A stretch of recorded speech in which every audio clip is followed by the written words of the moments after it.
everybody, and welcome to Football Philosophy, the brand new YouTube channel with Rick the Red UK.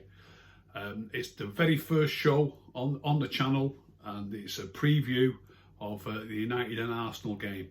I think it's fantastic that the first show is going to be previewing a game as big as United and Arsenal, or as big as those games used to be. It used to be a fantastic tussle between United and Arsenal, not just in the actual game themselves, but obviously battling it out during the season when they were both sort of favourites for winning the league and the cups.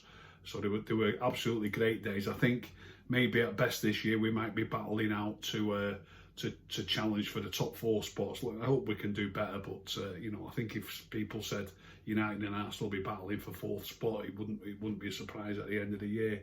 Before I start, I can't believe that it's a day when I'm just launching my channel and a United all-time great has actually sadly passed away today. The news has come through that Nobby Stiles has passed away, and condolences go out to all his family and friends. Nobby Stiles was a great player. I had the pleasure of seeing him play. I've been following United since 1970. Nobby Stiles, I think he left United in 1971 and signed for Middlesbrough. I'll tell a little story about that shortly, but Nobby himself, he won 2 league titles with United. He won the European Cup with United in 1968. He was a member of that team, and he was also a member of England's World Cup winning team in 1966. Obviously the only time that England have ever won the World Cup. So it's a very, very sad time. In 1972, I was only 13 years of age, and I travelled up to Middlesbrough to watch Manchester United play an FA Cup replay. They won the game 3-0, and Nobby Stiles had signed for Middlesbrough that season, or at the beginning of that season, and he played in that game. And I remember, what a terrier-like player he was, and he didn't give United a second all afternoon. United, he was late on, I think, a couple of the goals. United ended up winning 3-0. But fascinating times. It was during the miners' strike, and although that was a midweek game, it was actually, I think it was a Tuesday. It might have been a Wednesday, but I think it was a Tuesday. But it was actually played in the afternoon, even though it was a midweek game. And I was actually at that game. But as I say, very sadly, Nobby has passed away today, and condolences go out to his family and friends. United and Arsenal this weekend. Obviously a massive game, an absolutely massive game. Don't take into account too much the fact that Arsenal have only got 9 points from their 6 games. When I say only, they're 2 points in front of us. We've got 1 game in hand, but we had a terrible start. Arsenal have had a decent start. They've already played Manchester City away from home, and they've already played Liverpool away from home. So they're obviously 2 games that most teams would not really, if you got a point out of those 2 games, a lot of teams would consider that to be a bonus. So although they've had 6 games and got 9 points, they've been pretty unlucky with the fixtures, the way they've fallen. So having already got Manchester City away and Liverpool away, out of the way, and there's still 2 points in front of us, it isn't a bad start at all. The other defeat was against Leicester as well. Leicester have had a great season last season, only just missed out on top 4. That's not an easy game. So I think Arsenal can count themselves unlucky really to only have 9 points. It's not a bad time to play them. They've got quite a lot of injury problems, particularly defensively. So if this game was 4 or 5 weeks ago, before they had their injury problems, and like I said, Arteta was doing a great job. They won the FA Cup. They really looked apart towards the end of last season. And at the beginning of this season, they've started well enough. We were very poor to start with. I wouldn't have fancied this game 4 or 5 weeks ago, but I'm a lot more optimistic now. As I say, it's a good time to play them, and we've really turned a corner the last few weeks. So I am optimistic in that respect. How will United line up?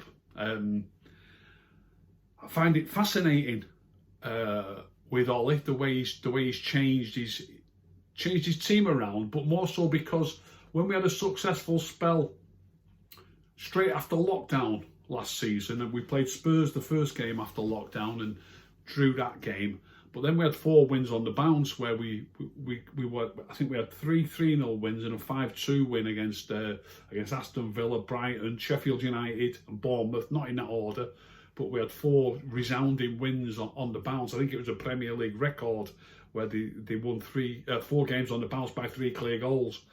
But it went pear-shaped pretty soon after that. It went downhill. With a few draws, and then not really a very good campaign in the UEFA Cup, Europa League, I should say, followed by a poor start to this season. So it hasn't been great for a while. But what I'm mentioning that for is how interesting I find it that when we had that successful spell, Ollie knew his favourite lineup and stuck with it week in, week out. I think all 4 games on the bounce, I think not only was the starting 11 the same, but I think the actual substitutes were the same every week in those 4 games.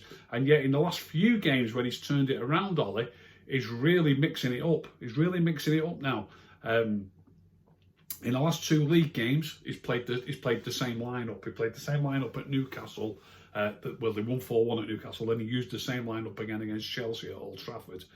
Which obviously was his favoured back 4, Wan-Bissaka, Lindelof, Maguire and Shaw.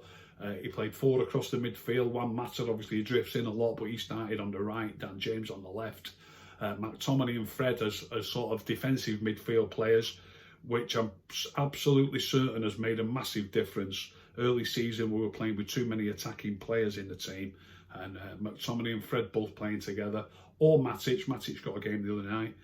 Any 2 of those 3 players playing makes us a different animal. It really does. And then back to the Newcastle game and the Chelsea game, we had sort of Bruno at number 10 and Marcus Rashford at number 9. So he kept the same team for 2 league games. But then if you look at the 2 Champions League games, away in Paris, he went with a back 5, which didn't surprise me. Maguire was missing. I think he had a slight hamstring tweak. We had Tuanzebe, Lindelof and Shaw as centre-backs. Telles made his debut at left-back. Obviously, Wan-Bissaka at right-back.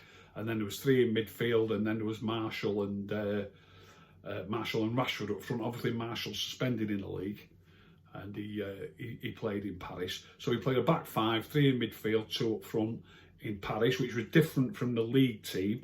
And then we've played Leipzig on Wednesday night, and he's played a different team again. Played a midfield diamond. He went back to his normal back 4.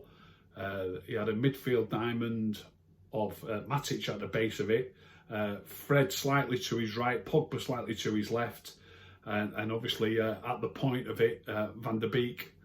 Van der Beek really works hard though. Whenever we've not got the ball, he does get back in positions. Ollie spoke after the game about him and mentioned the team shape and how good the team shape was defensively with Van der Beek in the team. So it at times it was pretty much like the 4-4-2 that we've used in the league matches. Very much like it when we were actually defending. And then up front in the Leipzig game, Marcus Rashford got a rest, and it was Greenwood and Martial again up top. So in 4 games, he's used 3 completely different teams. Whereas when it was going well last year, he stuck with the same team every week. So what's he going to go with this week? Will it be different again? That's something that he hasn't used. When I say something, I'm talking about personnel-wise. He might well mix it up again. I'm pretty confident he's going to go with a back 4 for this game. I think it'll just be his normal back 4. Will he go with the diamond again? Will he keep the same team that he picked on Wednesday? He might go with the same shape, but I don't think he'll go with the same players. 2 of the 3 will play again, probably Fred and McTominay, but I wouldn't be surprised if it was Matic and McTominay or Matic. Obviously, people will say it's got to be Matic and Fred. Fred's been playing, he's a proper workhorse in that midfield, and he has been an important part of the team, but he does rest players, like he gave Bruno a rest the other night, whereas Bruno's played every game so far. I don't see any reason why Fred shouldn't get a rest. It could be McTominay and Matic, but so long as 2 of those 3 players play, it's important. If I had to hazard a guess, I think he will go back to McTominay and Fred. So I think those 2 will both start. Pogba started as the left-hand side of the diamond the other night. Will it be Pogba again? I'm not 100% sure. And on the right-hand side of the diamond, I've got a sneaky feeling he might go with Bruno. That wouldn't be a diamond really. That'd be Bruno to the right of Fred and Matic, and Pogba to the left. And I think Van der Beek might get a start at number 10, and then up front Marcus Rashford. So as a pole, it's sort of 4-4-2, but like I say, the other night it morphs at times from a diamond shape into a 4-4-2. So I think Bruno and Fred and either Matic or McTominay will play. I think Pogba will play, and then Van der Beek will get a game as well as Rashford. That's my guess. Sort of a diamond, but also morphing into 4-4-2 when we're defending. In his press conference today, Ollie mentioned the substitutions. He was asked the question. Does he agree with the Premier League going with only 3 substitutes? His answer was, I wasn't surprised at his answer. His answer was that we've only got 3 substitutes in the league. We've got 5 in the Champions League, and he thought it should have been 5 so that he can get players rests. He said they have to think heavily about protecting players, not having to play too much. I can understand the top teams wanting to do that because of the strength in depth that they've got, and there shouldn't be so much of a weakening of the team when they're making substitutions. And if they can use 5 subs, it's a bonus for them, more so than it is from the smaller clubs. And probably when the voting was made, it was probably the smaller clubs that voted for only 3 subs, whereas the bigger clubs probably voted for 5 subs. But I'm not sure about Ollie's reasoning. I'm really not sure. Obviously, he's going to say that because that's how he wants it to be, because he's the manager of Manchester United. They're a big club who've got a big squad. But his argument that he wants to look after his players and not have to play his players for so long in a game, I don't think his argument holds that much water, because we've had two Champions League games now in which you can make 5 subs. And if you look at the 2 games that we've played, against Leipzig the other night, we went 3-0 up, and I've made a couple of notes here. We went 3-0 up on the 78th minute. And on the 81st minute, he made 2 changes. He brought Cavani on for Pogba, and he brought Axel on for Wan-Bissaka. Now, obviously, teams regularly make 3 changes when they've got 3 subs, so we've already used 3 subs at that point. But the extra 2 that he used, there was only 10 minutes to go. It's the 80th minute. It's the 81st minute when he made 2 substitutes. So the 2 lads who came off, does it really matter for 10 minutes? You could argue, yeah, every minute counts. But another point is, would he have actually made those subs? We went 3-0 up in the 78th minute, and then he makes 2 substitutes on the 81st minute. If it was still 1-0 or maybe even 2-0, would he have made those subs? I'm not quite so sure. And then even more so, if you go back to the PSG game is astonishing, really. We went 2-1 up in the 87th minute, and in the 88th minute, he brought on Dan James for Anthony Martial, and he brought on Van der Beek for Bruno. Surely he wouldn't have made those 2 substitutions if we hadn't just gone. Well, he might have done, but we went. It seems a bit of a coincidence that we've gone 2-1 up, and a minute later he makes the 2 subs. You know, as if the game's won now, and I can make the subs. And also, if you're taking players off and resting them for 2 minutes, surely that doesn't make any difference whatsoever. So he's making his substitutions not for the reason that he actually said he's making his substitutions. He's not using those subs to give players rests. You know, resting a player for 2 minutes, I'm not having it that argument holds water. So Arsenal at weekend, Really looking forward to it. I think Van der Beek might stay in at number 10, as I said. I hope he does. I thought he played a really good game. Ollie spoke about his work rate. He spoke about the team shape defensively when he plays. Obviously, this would mean you might sound like we're a little bit overloaded in midfield, but with Bruno playing next to Fred and Matic, and then Pogba a bit further left like he did at the weekend, I do think it can be a successful performance against Arsenal. The way we've played against Chelsea and the way we've played against Leipzig, a lot of people didn't like it when I said on Twitter that in both games the idea behind the lineup was to work hard to make sure, because don't forget, we've got beat 6-1 by Spurs, we've got beat 3-1 at home by Crystal Palace. We do not want to be out of the game and trailing, with an hour gone. We don't want to be trailing, we want to be in the game. Obviously, if you can nick a goal, that's great. There was astonishing resemblance between, even though the team was different and the shape was slightly different, against Chelsea. In the first hour, we had one good goal scoring chance when Mata put Rashford through. Keeper made a really good save from Rashford's shot. He got enough power behind it. Maybe it could have been angled a bit more towards a corner, but I think the keeper deserves credit. It was a fantastic save. So we had one good chance, clear chance in the hour. Against Leipzig, we had one clear chance in the first hour. And on this occasion, Mason Greenwood took that chance. Now, a lot of people think, United are going to take teams to the cleaners and get loads of chances. But against these good sides, we should have done this against Spurs. We should have worked hard, got players behind the ball, made sure we were still in the game, and you will get a chance. A lot of people have already said to me, yeah, but the team against Leipzig had more attacking players in it and was always going to get a chance. But we've got a lot of good players at United. We still did get a chance against Chelsea. We just didn't take it. We got a chance against Leipzig. We did take it. Now, that chance could come from all manner of avenues. It could come from a free kick. It could come from a corner. It could come from a breakaway. It could come from a flashy bit of play. There's all different ways that it can come. But trust me, a chance, if United work hard, get players behind the ball, stop the opposition, then this was the plan against Chelsea, and it works. It's just that we didn't take the chance. Then we used it against Leipzig, ever so slightly different. Only the personnel really were different. Team shape slightly different, but not much. And we were still in the game, although Leipzig had plenty of the ball, but we took our chance on this occasion.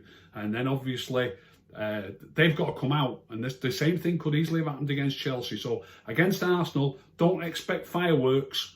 I don't expect fireworks whatsoever. Whatever the lineup is that he chooses, I don't think United will be going gung-ho. I really don't. It'll be a case of, it'll be a little bit cagey. United will probably have more of the ball than they did against Leipzig. They'll probably have more of the ball than they did against Chelsea. That could lead to a couple more chances. We might get a goal or two in the first hour, but don't panic if we don't. It could easily be a cagey game. I do fancy United at the minute. We're playing well. The work rate's fantastic, and I do think United can win this game. I really do. So I look forward to it. That's the very first show on Finished Now. It's the very first show on football philosophy. I look forward to the game on Sunday, and then speaking on Monday morning about the game, and hopefully we've got the 3 points. And a couple of shows that are coming up next week. I'll be doing player ratings 24 hours after the game. I believe in doing ratings 24 hours after the game. You've got chance to watch the game back a couple of times, and you can really have a proper look at who did what right, who did what wrong. Sometimes people think that someone's had a great game just because maybe they scored a goal or they played a couple of great passes. It doesn't necessarily always work like that. And somebody might make a serious error and people think, oh, they had a terrible game. And that's not always necessarily the case either. So if you study the game back a couple of times, and you can then give a more accurate, really, assessment of a player's game. So I'll be doing that. The game's on Sunday afternoon, so I'll be doing that on Monday afternoon. Monday morning I'll be doing a show, probably just a 20-minute show like this one, discussing how United played, how they got whatever result they got, what they could have done better, or hopefully why they played so well. That's what I hope I'm going to be talking about. So look forward to the game Sunday afternoon and a couple of shows on Monday. That's the first show of Rick the Red UK on football philosophy. Look forward to Sunday's match and see you next week.